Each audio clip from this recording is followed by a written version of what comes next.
get started. It's just 2 o'clock, and I want to make sure we have plenty of time for you guys to learn from Jennifer and Kelly on how they've used VoiceThread. I'm Mary Beth Kuhn. I work here at Teaching and Learning Services. I want to thank our 2 interpreters for being here, Hannah and Morgan. But let me introduce VoiceThread and the 2 faculty that I've been working with. VoiceThread is a multimedia tool online where students and faculty can upload a variety of content within the VoiceThread itself and then have 3 options for commenting back and forth to one another. They can do text commenting, audio commenting, or video commenting. And we started an exploratory project last year based on a few online faculty and what they were looking to do. Because of its visual nature and the options for ways to communicate, like it could be text, it could be audio, it could be video, it seemed like a worthwhile tool to explore, especially in online where you kind of lose out on that visual context. It's harder to establish that like it is in face-to-face. Jennifer Briggs is a teacher out of the American Sign Language and Interpreting Education program. She's going to demonstrate her use of it for her sign language class first, followed by Kellie Grassman, who is a faculty member in the College of Engineering. And she teaches a course called Engineering Economics, where she has used it for student presentations. So there's a wide variety of ways in which faculty have utilized it so far. And these are just 2 examples of how we've been looking at how it's been used in an online context for some of the faculty here.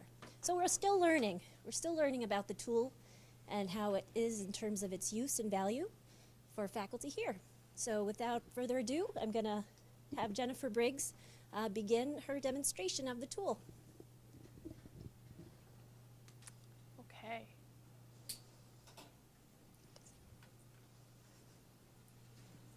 Hello.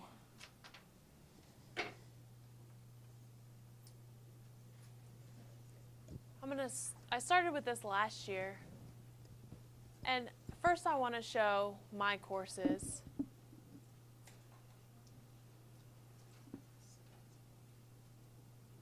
Is this mine?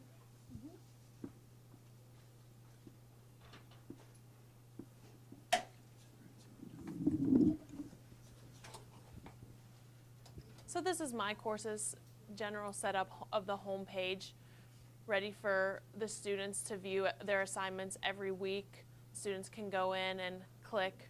Really, today more and more students are using my courses on mobile, and they do have VoiceThread mobile, so you can go ahead and record yourself signing on mobile and upload it, and it's quite nice. This is kind of the only unfortunate thing is that you have to log in twice. But once you do log into VoiceThread, then from then on it's an automatic login. So you can just click the link on my courses. So they go ahead and click that link, and I could show you what happens.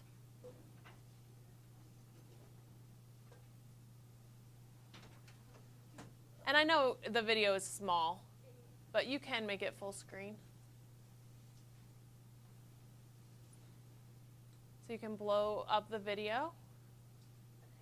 And this is just us practicing, Mary and I. Unfortunately, it's not captioned. For foreign languages, there are no captions without voice.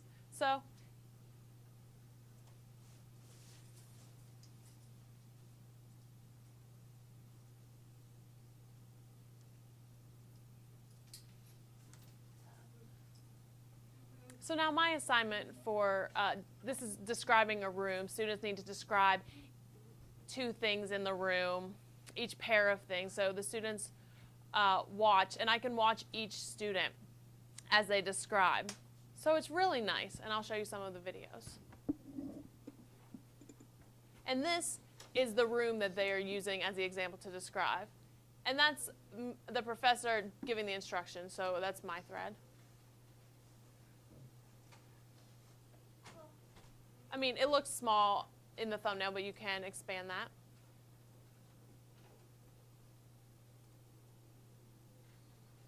you can expand it, make it a little bigger, and then once you watch it, you can go to the next student and watch their description of the room, and on down the list of students. So if I notice that there's an error or something like that, right now I can click straight on this button and give feedback to the students. So I don't have to wait until the end of the video. I can just show them all of the feedback. So I can give them any kudos or tell them good job, and on down the list for each student. It's quite nice that way. We have about 20 students using it, and I'm really surprised. It's working out well for us. Sometimes the students, are in front of windows, so I have to tell them to do some things cinematographically, like you have a glare. But other than that, it's pretty nice and easy.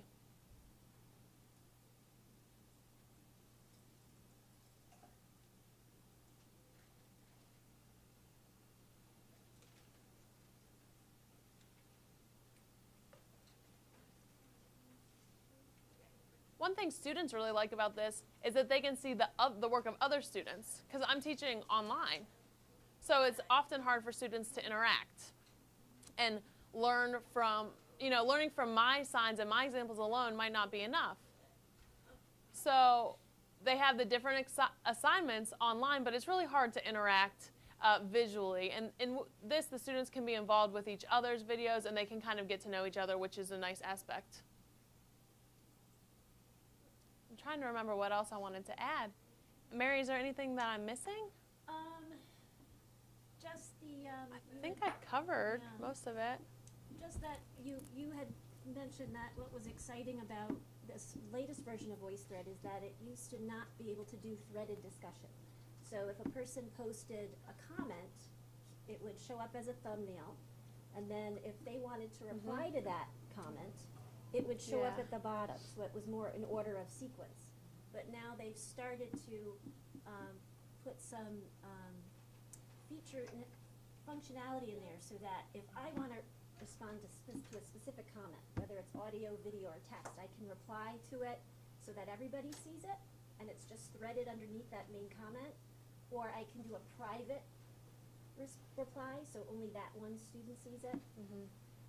So they've come a long way. It's been the tool's been around a long time, but they're fairly active in terms of adding additional functionality and very responsive to feedback from users.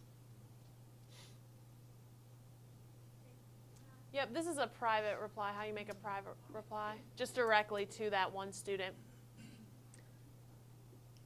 And then if you click on this one, that's an open comment. All the students can see it.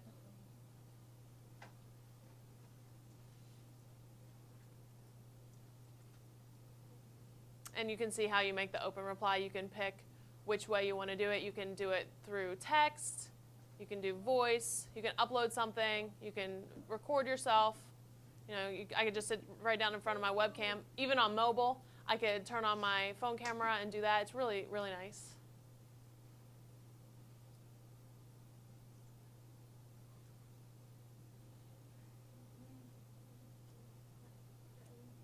So you can also embed content in it as well.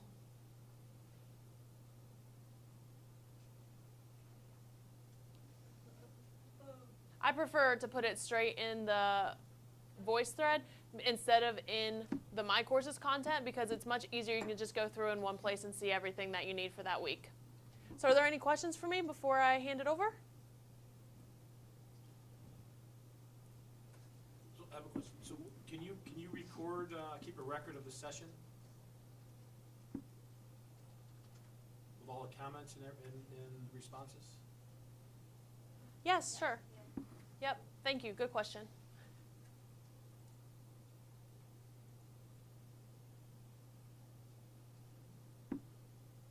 So this is all of the comments. Everything is saved here.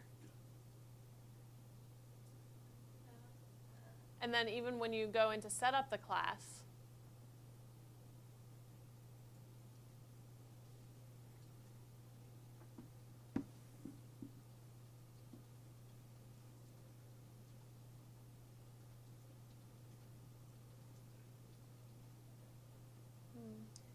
she.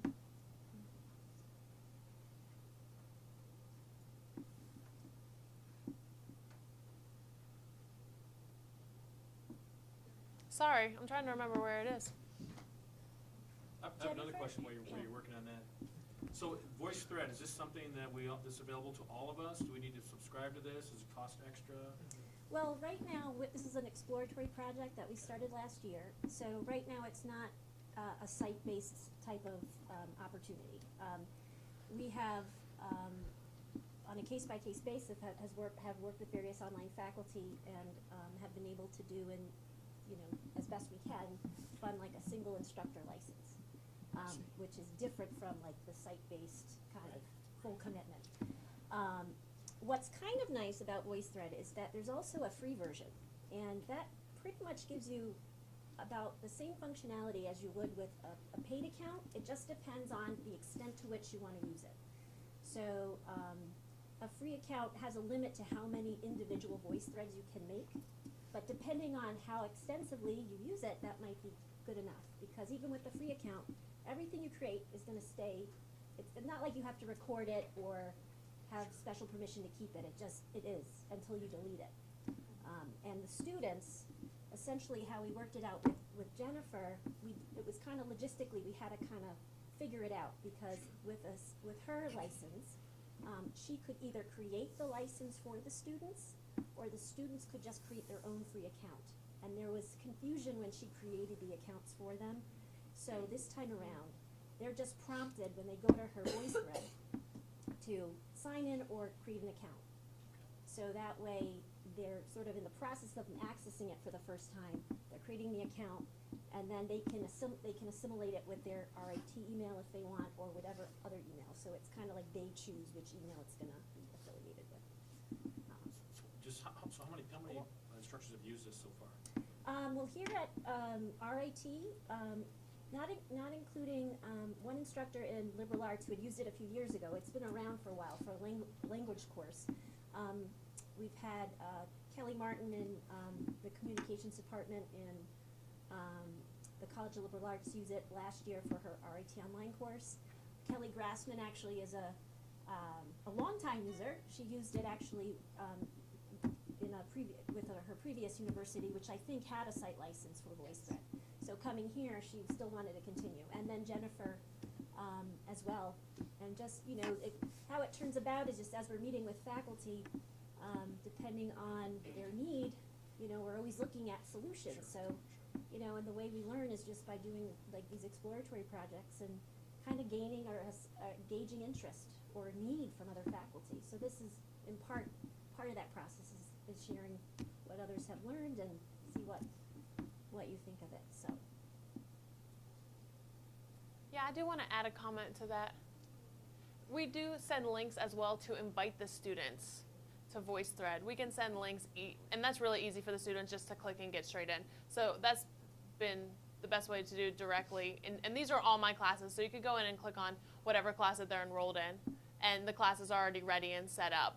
They have the folders and everything there, and you can just drag and drop into the folders and see all the videos related to your class. And if I want to replace some, it's really easy. But one thing, if you need to get rid of the student's name from the list at the end of each semester and then add new ones to the list. So that's a little bit of a challenge, but that's one thing with the temporary license. I think if we got the RIT site license, it would probably be a little bit easier and have a grading system and an emailing system all integrated. I think that would be nice, but for now it's good.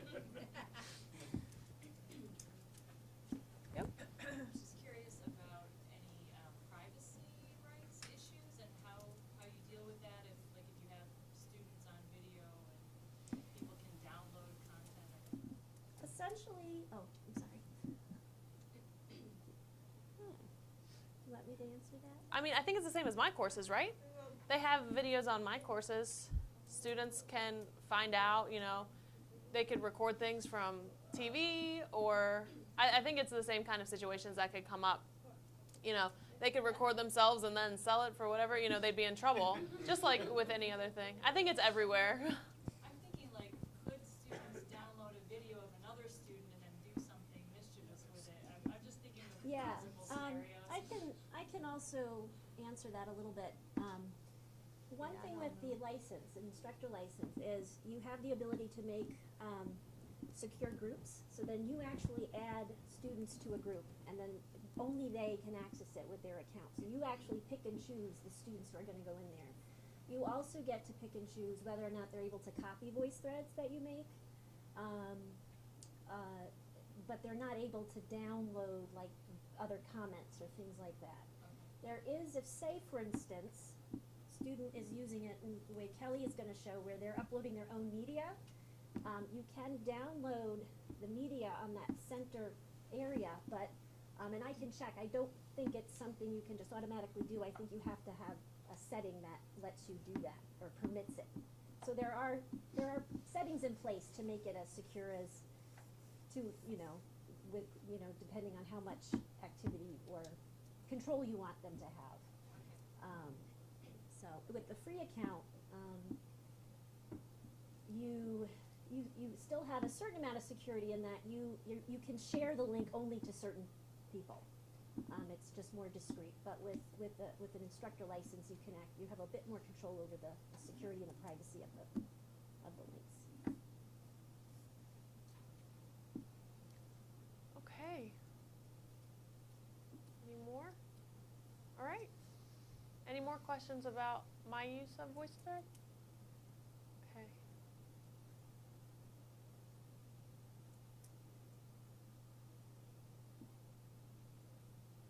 Yeah, I think that's all for now for me. Thank you for your attention.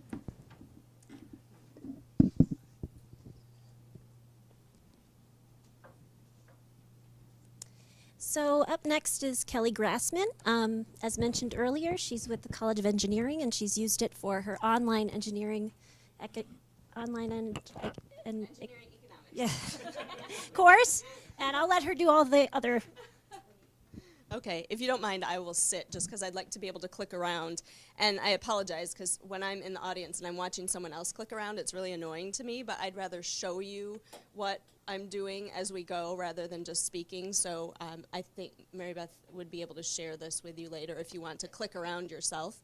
As we said, I use VoiceThread a little bit differently. I teach an online and a hybrid version of Industrial and Systems Engineering 345, which is an engineering economics course, and it's effectively a math-based problem-solving class with dollars and money. So the students spend a lot of the time throughout the semester doing math problem-solving, story problems, and solve to a numerical answer to practice the skills, but ultimately, in the end, I want them to be able to put that all together and apply it to something practical. And that's difficult to do when you're in an online environment because we're teaching, piecemeal skills, but then I want them to have kind of an overarching project at the end. So I have been using VoiceThread at a former university for a number of years to do project presentations with online and or hybrid students. And the students, throughout the course of the semester, submit a draft of the presentation, and then they submit a final version, and they can do the project either individually or as a group, a small group. So there's actually the ability to collaborate on one common voice thread. So even if the students are remotely located from one another, they can still work on the same presentation online, and then I'm able to see it as one cohesive package. So their projects require them to analyze a couple investment alternatives using the financial methods that we present in the class. But when they do the presentation, I want them to go beyond just the math and present as though they were like presenting to investors. So it's got to be a very professional, I can demonstrate that I know how to do the course material, but also I'm selling this, objective to an investor. So the students have done a really professional job with that, and I think this tool allows them to do that. Like I said, they submit a draft, and I'm just going to show you a draft version first. These are current students that are in my class right now, and this was their first draft that they submitted at the end of October. And I had them do drafts just because this tool allows me to see where they're at and then give very specific feedback right at the point in the presentation where they need it. And I've done this, with just plain old PowerPoint, which is fine, but they can actually narrate their draft. And then I can make comments as we go. So I'm going to play part of this. I'll try to skip around a little, but just so you can see, this is what it looks like when the students share it with me. And again, this is a group of 2 students, and I believe both of them are on campus, so they could work together in a room if they wanted to. But it would be possible for one student to, for instance, upload a slide. Another student could upload a different slide, and they could piece it all together online without being in the same place. Kelly, I think the captions are turned on for this. Yes. The audio comments, in addition to video comments, can be captioned. That's a newer feature. And just in general, you have the ability to upload captions. Right. And for my purposes, at the moment, I have on the order of 80 students in a section. So I don't have each student share it with every other student in the class. And because of that, we don't require them to caption everything because it's just between me and that group. But I have in the past done peer reviews, and in that case, we could require them to, they could do their own captioning, and that would make it accessible to everyone. So I'm pushing play. Do we have any volume? Oh, here we go. No? It's on, but I'm not hearing it through your speakers. We may be hooked up to too much here. That's fine, but when the students record audio narration, that's what I ask them to do. It sounds great, first of all, and you can see the captioning as you go. So if we had speakers on this, it would be their audio presentation, and then you can view the captioning as you're as it's going, and the little scroll at the bottom is just keeping track. This particular draft was a 13-minute presentation. It scrolls through their slides as they go. One thing I want to point out is that there's the option to annotate the screen as they're presenting. So you'll see up here on that graph, they've drawn, they probably just had a mouse, but if you had, some tablet, you could do some fancy annotation. So they're really, it's like it's happening in real time, and they can point out specific things that are relevant, which I think is, very valuable, especially in this case where they've got a lot of information going on. And let me see if I can get, there's different ways to view it. So right now you're viewing, these students recorded the whole presentation in one audio clip, and it just scrolls through that whole 13 minutes. But I can move to any point in time, so I could skip ahead and say, I just want to look at this, or I just want to look at that. But there's also an option to view all of their work in a sorter mode. So this allows them to edit one slide at a time, but it also allows me to comment one slide at a time. So if I'm going through their presentation and I want to comment on something that's related to slide 7, I can do so. And that's how the students get feedback on their drafts. So rather than a separate document or a meeting that we have to convene to discuss this, we can have dialogue right within the VoiceThread about what looks good and what needs to change. And I can put my comments as a question associated right with that particular slide. This team was very strong, and so I didn't have to put a lot of input into their draft, but not all of them are. So it's very helpful to be able to put it right there. And then the students submit a final version later, and we can continue to have dialogue throughout the remainder of the semester within VoiceThread, so they can tell me, I made updates here, can you take a look at it? And I can go right into the system and see what they've changed. And then put my comments directly on the slide or in that spot. And this particular project, again, was in pretty good form. I have another one that I could show you. I'm not sure which tab, but there it is. We'll see. It looks like we may have audio now as well, which would be great because this student did a very good job of presenting. He has 27 slides, so we're not going to hear the whole thing. Yes? So are you doing this in a synchronous mode with the students? Or are you doing asynchronous? It's asynchronous. Yep. So they just... So it's keeping a record of your comments. They can go back up to that. Yes. And it keeps a record of their comments. And yes. And if That's a good question. If they delete a slide that has my comment on it, then my comment will go away. So it's possible that my comments will be lost, and that's okay, but I ask them to save them if possible, because then when I go back to regrade it, or to review it a month later, I can see what I've originally thought I wanted them to change, and then I can see if they did. VoiceThread itself? I'm sorry? They would save it in VoiceThread? Yes, yeah, and they could put their comment, they could make another comment right on top of mine saying, I don't understand what you're asking, or I don't know how to do that, and then we could have the dialogue right in there, and it does keep a record. Yes? How are they creating these slides? Is it like PowerPoint, or does VoiceThread have its own tool? That's a very good question. You can upload a variety of file formats to VoiceThread. I believe you can upload a standard PowerPoint file, but the simplest way to do it is, or the way I suggest for them, is to create whatever they want as a backdrop in PowerPoint and then save it as a PDF, just because it's a smaller file size, so it's quicker to process. And then they can annotate and talk over top of it. This student, I think in particular, let me see if I can sort through. These are probably all PowerPoint, but sometimes students will just upload an image, not a PowerPoint file, just image files, and talk over those. The students also have the option to upload a video file, and so that could be a separate entity that I view, and they can comment on it or narrate that separately. There's a lot of different media choices. This particular student, again, this was the final version, but we'll see if we have audio, and he recorded the audio differently. That first one we looked at, it was a 13-minute stretch, and it automatically indexed through the slides, and this student chose to narrate each slide separately. So you'll see this slide has 53 minutes or 53 seconds of commentary, and then each individual slide has its own audio file. I don't give them any guidance on how to do it. They've just figured that out. But either way works fine.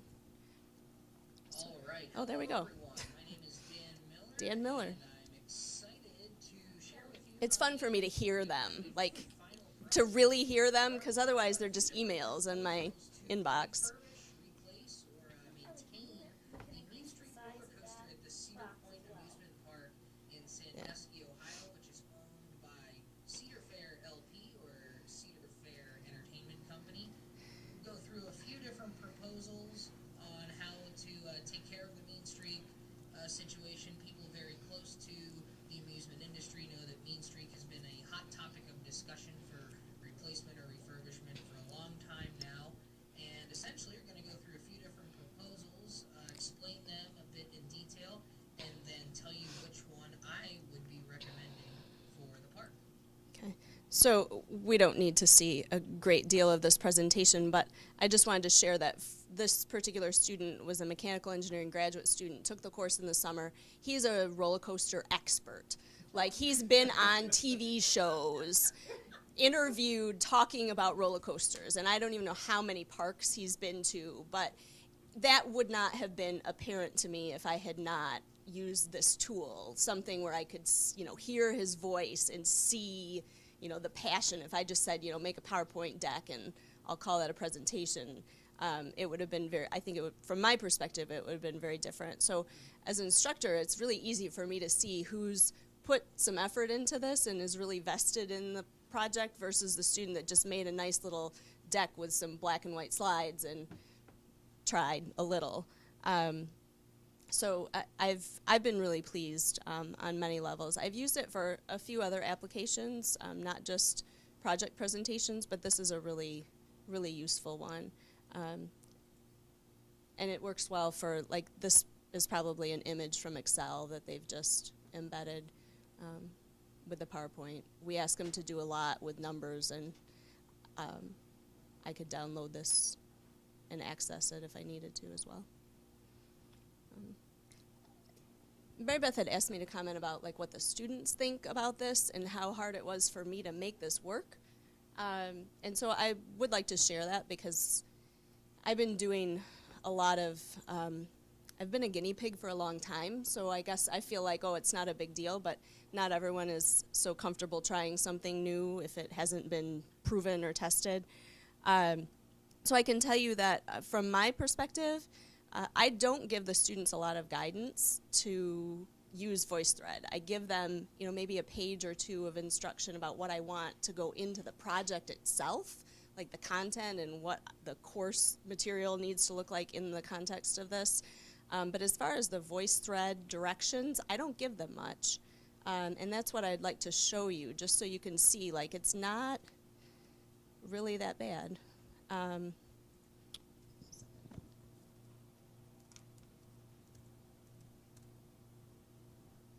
So when I have this, I don't have it embedded into my courses in any fashion, like Jennifer does, just because the students are creating their own and it's not shared with all of the rest of the class. So this is kind of just a me and student dialogue, but that could be an option. And I have used VoiceThread for other courses where I use it as an introduction tool. So not so much with 80 students, but if it was me and 20 online students, I could record an introduction of myself, and that would show up as a video to them, and then they could record a video introduction, and then everyone in the class could view each other's introduction. That works really well when you have a more manageable group, but I don't this year. So this is the instruction that I give to the students about VoiceThread, and this is basically what I tell them. So I just wrote this, so it's step by step, but this is just how to log in and access their account, and I guide them to look at some tutorials. VoiceThread has some pre-made tutorials that are really basic, like this is how you create a VoiceThread, this is how you record a comment, and they're very simple, short. So I just kind of say this is how you log in and look around within VoiceThread so you can understand what it is, and then when they have to do that first draft, I give them not a lot more info, but I just say, this is how you need to make the presentation. So I tell them, start out in PowerPoint or some other program. It's easiest to save it as a PDF, upload the backgrounds, and then record audio over top. And the only complication I have had, which I think is probably my fault, was with the students sharing it with me. Some of the students, I think, maybe made their own account that wasn't associated with my course, even though I had already given them their own account. They did it somewhere else. And then so when they were trying to make this presentation available to me, it wasn't shared in the obvious way that I was expecting. So I gave them instructions on how to share, but there are a lot of different ways to share, and I wasn't explicit enough. But that said, the tool is user-friendly enough that they figured out how to do it another way, which was okay. And I think just in hindsight, I probably need to be a little more explicit. One real easy way that I will next time have them, submit is to do it. They can send a link, so they can give me, each individual student can send me a URL link, and I can associate that with their name. I could have them put it in Dropbox and Blackboard, or make in my courses, or make an assignment, and then I know exactly where their VoiceThread is and what it's called. But in general, it's been pretty user-friendly. And again, this is the extent of the instruction I give my students on how to use it. And I can't think of any student this semester that's had a technical question about VoiceThread. I'm not offering them technical guidance at all, which is great, because I got other things to do. Go ahead. Have you ever had an issue as far as maybe a student not being able to access the technology? Like if they don't have video on their computer, or have you run into that issue ever? I haven't this semester. I have had one student say that he wasn't able to record audio in the timely fashion that I needed for the draft to be due. But he found a way to do it. So I think, if you sat down at the computer and you tried to finish it up and it was due that night and you discovered, your microphone wasn't going to work or something. But in general, it's really pretty user-friendly, and the most guidance I've had to give on that is, do you have a friend with a cell phone? Because that mobile app will will allow you to record your voice right from a phone into your VoiceThread, and I could give them my cell phone and they could log in and do it that way. So that has not been an issue. They have more tech stuff than we do, so.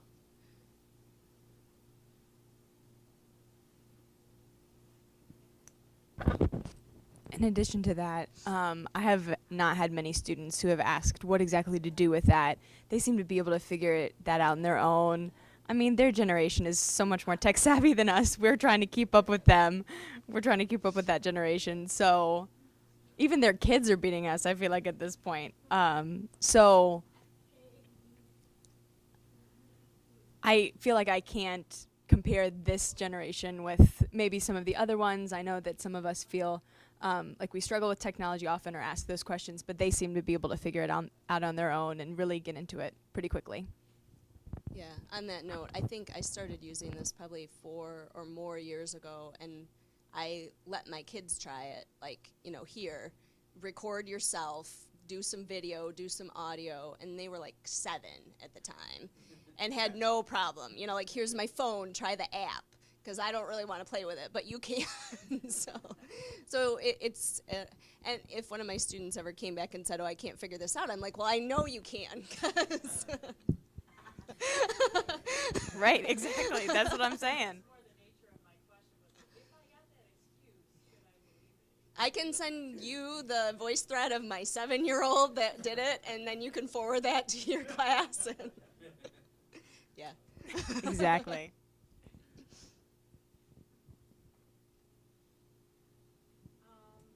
So with the feedback, because it's based on, what slide you're on, is there a way to view all the feedback? So if I'm a student going in and viewing the feedback, can I see, oh, she left me 6 comments? Or do I have to watch all 13 minutes of that video to find out that you left me 1 comment right in the middle of it? Do you know? Yes, I Okay. believe when there's a new comment that's been unread, if you go to the slide sorter, there'll be like a yellow bubble. So it will alert That is them true. There's comments that they haven't read yet. Right. And that kind of, and then when you log in, on the main page of that voice thread or on your login, it'll be like that bubble with a number. And if you hover over it, it tells you what kind of activities have taken place. And you can click right into there.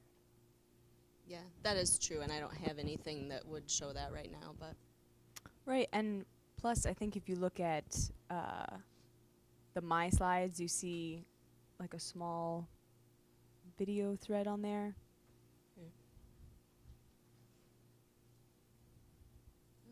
Oh, yeah, here it is. oh, here. Is that it? Yeah, and then if you just go scroll down a little bit, Or here? I guess the yellow bubble is. Right there? Yep. Yeah.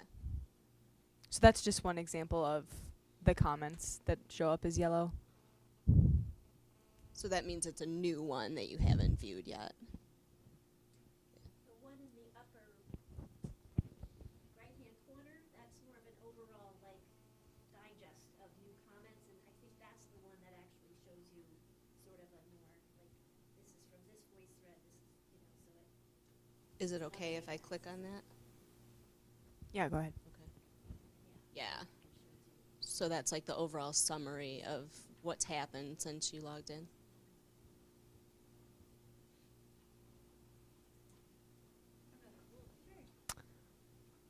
With the captions, so you mentioned that students caption their own. Basically, how does the captioning happen on this? I can answer that, because it's a recent feature of VoiceThread that now any video comments or audio comments can be captioned. And a lot of VoiceThread users have been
or is it just like prototyped math text?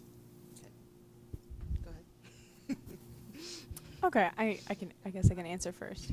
I gotta remember your question. Okay, right, connection. One thing that you can notice with the connection, if you could just scroll down real quick. Wrong way. Where is it? Where's a good example? Okay, so if you click on that, this is one of my older threads from last year. If you see these different chunks that are down here in the scroll bar, you'll see that there are different students and different comments that pop up at various points. And one thing that's really nice about this is I can get emails from the new students when they respond to one another, and it will show up there. So the students are getting one another's emails as well. They don't have to go into my courses. It's something that's really easy. It's an app on their phone.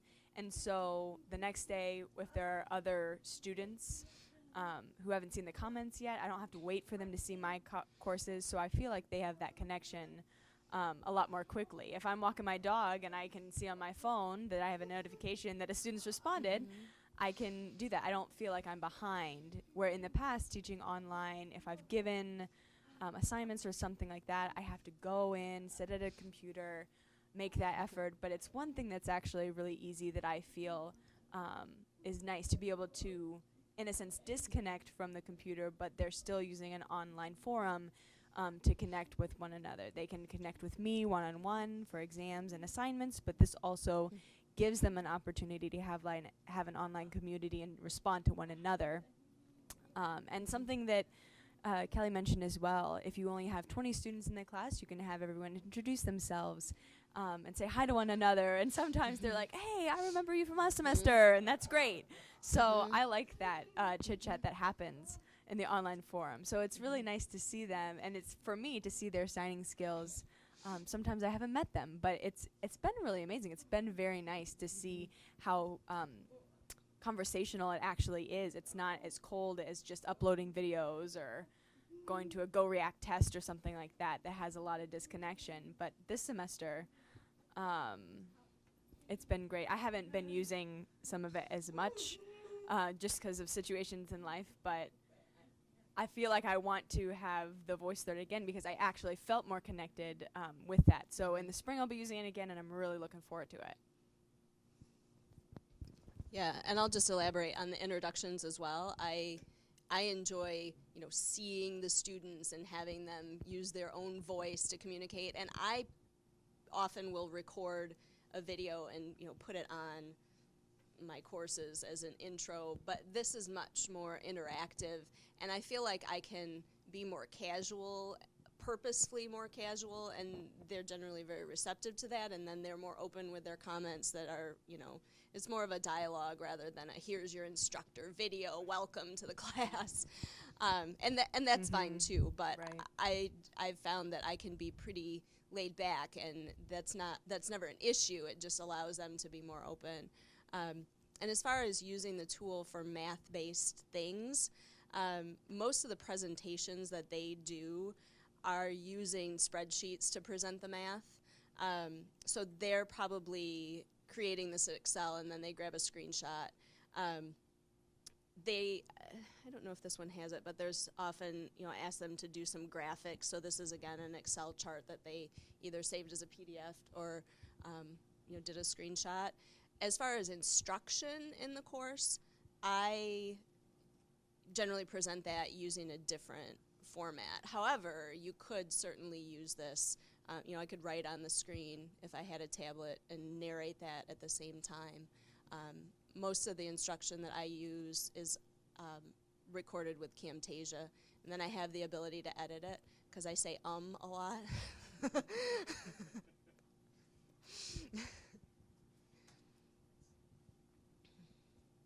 was actually my question, whether you've used it for your own lectures. If you do use it for your own lectures, do it like this, will the students be able to comment, just like you comment? Yeah, they could. So if I were to create a lecture like this, I could record video comments, or I could just record audio comments to narrate the slides, And then technically, if I shared it in that fashion, the students could post questions right on the slide and we could have some dialogue that way. Yeah, so that would work well. So if, and I apologize, I was a few minutes late, maybe this was already covered, but what if you have a mixed class and you have a deaf student in the class who's signing? Is there any way to interpret that from me, a hearing instructor? That's a good question. I think we run up with that same scenario with students are doing multimedia projects, and if some of them are signing and some of them are speaking, there have to be some way of captioning them in both situations. As mentioned, the actual comments that they post, there's not a real smooth workflow within VoiceThread that lets that student themselves, easily caption their video. They have to use some external tool to do it. So in reality, at this point, if it's that student signing, then ideally they would create the caption file and upload it.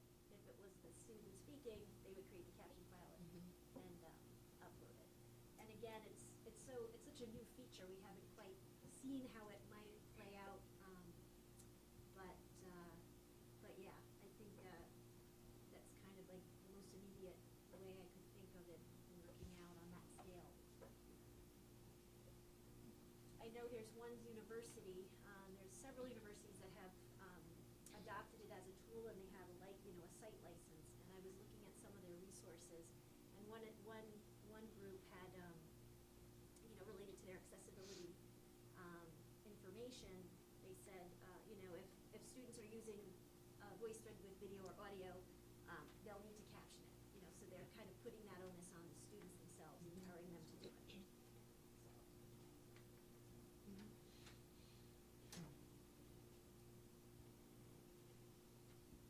So we're just at 10 of.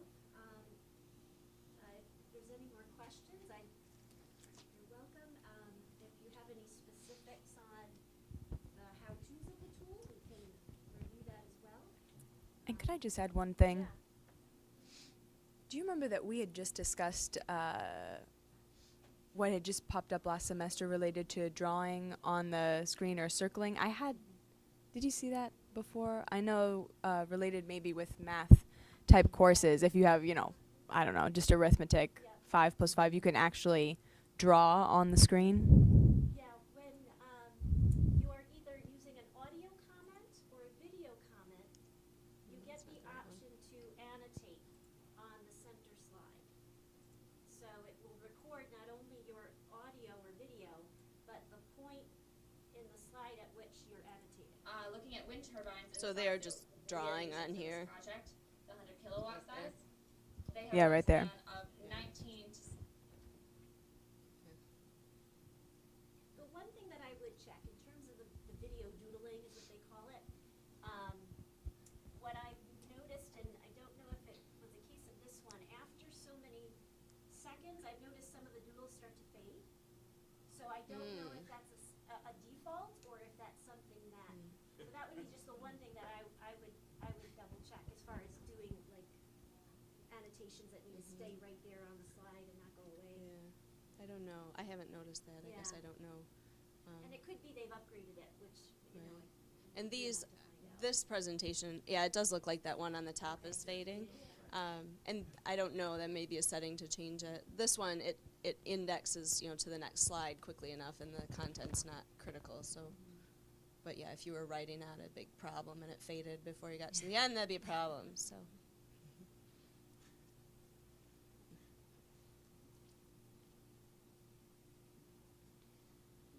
may have missed it earlier, cost to students and cost to them for. Well, right now, in relation to the tool, in context to how Jennifer and Kellie are using it, they have an instructor license, and so no, there is no cost to the student. So either the student can create a free account themselves, and then they can invite them in to their license, or they can just add them to a group that they've created